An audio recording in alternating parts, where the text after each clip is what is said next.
Bellers! Anong petsa na hindi ko pa tapos i-edit ang mga video ni Baby Heart. Anong bago doon? Lagi naman tayong late. But anyway, today is February 2, 2024. So, konting kembot na lang at 1-year-old na si Baby Heart. Pero itong video natin, nasa 6 months pa lang siya. Kaya nga naman kinompile ko na para kahit papano bumilis-bilis tayo. At eto nga yung ika-6 monthly milestone cake ni Baby Heart. First time kong gumawa ng cake ni Baby Heart sa kondo. Actually, pagde-design lang naman kasi binake ko na to sa bahay. Pero dito ko ginawa yung icing kaya nagbaon ako ng mixer para magawa ko tong mga icing ni Baby Heart. Ang ganda ng colors, no? Gustong-gusto ko yung kulay nitong cake na to. At ito nga si Kuya CJ, kanina pa nangungulit yan. Todo awat nga ako kasi kanina pa niya gustong dut-dutin tong cake na to. And to finish the final look of our cake, nilalagyan ko na lang ng decoration sa ibabaw ng mga shell and pearl at saka printed topper.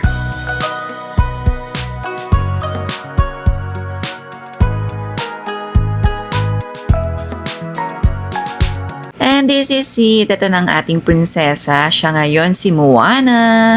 Ayan na yung cake natin. Di ba ang ganda? I really like this cake. Lalo na yung kulay. Ang tingkad, ang ganda. Di ba parang boy na boy? And for her 7th monthly milestone cake, ang binake ko naman dito ay cream cheese banana bread. O di ba kitang kita yung cream cheese? Dahil nga nagsasawa na kami sa Choco Moist, trinay naman natin ang ibang klaseng cake para sa monthly milestone ni Baby Heart. Nandito nga pala tayo sa bahay nila mama sa GMA kaya iba yung ating background, yung setup natin. At dahil nasa ibang venue tayo, bit-bit ko na naman yung ating mixer. Pero itong banana cream cheese natin, binake ko na to sa bahay. Kung mapapansin nyo, iba-iba yung design ng ating icing. Ito yung mga pagkakataon na nagpa-practice po ako ng mga design sa pagpapipe. Kaya sagana sa icing itong cake na to. Kung fan kayo ng mga Disney princess, for sure alam nyo na kung sinong Disney princess ngayong ika-7th month Baby Heart. Dahil parang naparami nga yung gawa ko ng icing dito, nilagay ko na rin lahat. Sayang naman, di ba, kung mag-iiwan pa ako, wala naman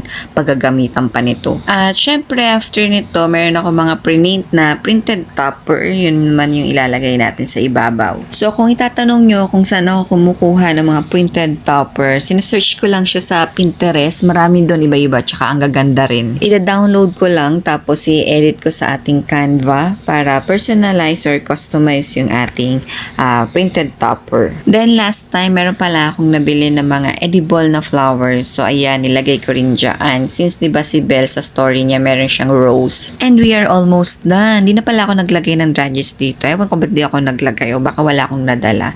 Ayan na po ang ating ika-7th month na cake ni Baby Heart. Oh, diba?